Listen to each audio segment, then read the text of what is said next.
करवीर तालुक्यातील परिते गावातून सुमारे 500हून अधिक आबालवृद्ध महिला पुरुष भाविक सासनकाठी घेऊन ज्योतिबा डोंगरावर गेले होते। यावेळी काही भाविक आणि पुजाऱ्यांमध्ये धक्काबुक्कीचा प्रकार घडला। त्याचा व्हिडिओ सोशल मीडियावर मोठ्या प्रमाणात व्हायरल झाला। मात्र भाविक मद्यपान करून आले होते, तसंच त्यांनी महिला आणि पुजाऱ्यांची छेड काढली असा आरोप पुजाऱ्यांनी केलाय। या निषेधार्थ परिते ग्रामस्थांनी आज गावातून निषेध फेरी काढली। यामध्ये शिवसेनेचे उपजिल्हा प्रमुख अजित पाटील, शेतकरी संघटनेचे जनार्दन पाटील यांच्यासह शेकडो ग्रामस्थ सहभागी झाले होते। पुजाऱ्यांनी केलेला आरोप पूर्णपणे खोटा असल्याचं परितेचे सरपंच मनोज पाटील यांनी सांगितलं। युवकांच्यावर लावले गेले, दारू पिऊन धिंगाणा घातला, पुजाऱ्यांची छेड काढली, महिलांची छेड काढली, असे गंभीर आरोप आमच्या ग्रामस्थांच्यावर केले।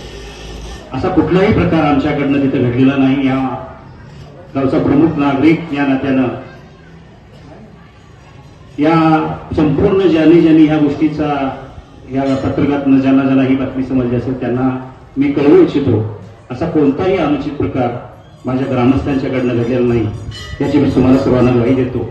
आणि प्रथमतः ही गोष्ट त्यांनी विचारपूर्वक हे पत्रकाला द्यायला पाहिजे होती, कारण काल सुद्धा आमच्या दोघांच्या तिथल्या स्थानिक प्रशासनाने आमच्या चर्चा झाल्यानंतर असं ठरलं होतं की झाला हा प्रकार गैरसमजातनं झालाय आणि त्याच्यावर वाढीचार न लावता आपण ही सामोपचाराने भेटूया, आणि त्यावरच आम्ही ठाम होतो, त्यांनीही ठाम होते।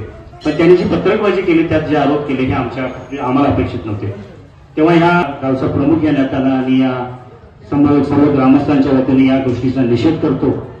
आणि येत्या काळात जे काही त्या प्रशासनाला किंवा प्रशासनाला आम्ही संविधान मार्गाने आम्हाला जे काही गरजेचे असतील ते सर्व पुरावे आमच्याकडे उपलब्ध आहेत। डोंगरावरून सासनकाठी परिते गावात आल्यानंतर ग्रामदैवत ज्योतिर्लिंगाची 3 दिवस यात्रा भरते। ही यात्रा व्यसनमुक्तीचा संदेश देणारी मानली जाते। यात्रेदरम्यान गावात मांसाहार मद्यपानाला सक्त मनाई असते।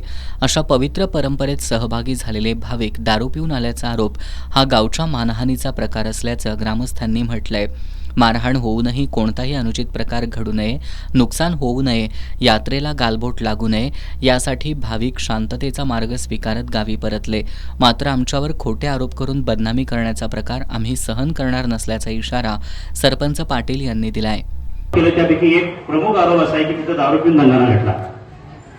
मोठी हास्यास्पद गोष्ट आम्हाला ग्रामस्थांना काय वाटते, तुम्हाला आम्हाला सगळ्यांना माहिती आहे, आपली यात्रा सुरू झाल्यापासून आपण यात्रेचे 3 दिवस आपली ग्रामपंचायत गेली 15 वर्ष सातत्याने, ह्याच वर्षी म्हणत नाही, गेली 15 वर्ष सातत्याने एक नोटीस काढतोय आपल्या गावात। आपलं गाव एवढं व्यापारी केंद्र असताना सुद्धा आमच्या गावात जेवढे बार असतील, मटण दुकान असतील, हॉटेल असतील, त्यांना आपण लेखी आदेश काढतोय, नोटीस देतोय की या 3 दिवसाच्या काळात यात्रेचा उत्साह आमच्या मोठ्या स्वरूपात होतोय। या 3 दिवसाच्या काळात तुम्हाला कुठल्याही प्रकारचा मद्य विक्री, दारू विक्री किंवा मटण व्यवसाय विक्री किंवा मटणाची दुकान किंवा हॉटेल सुद्धा चालू ठेवता येणार, आणि त्याचा हा पुरावा आमच्याकडे आहे। आणि तो जो त्यांनी आरोप केला की आमची पोरं तिथे दारू पिणे, आम्ही जर आमच्या गावचं पावित्र्य राखायसाठी जर आम्ही दारू बंदी करत असेल तर तुमच्यासारख्या महाराष्ट्राचं आराध्य दैवत मूळ स्थान असणाऱ्या ठिकाणी आम्ही दारू पिऊन दंगा करीन द्यावा, एवढं साधं लॉजिक त्यांनी समजून घ्यायला पाहिजे होतं। त्याने आरोप करताना सुद्धा आमच्यावर गंभीर आरोप केले।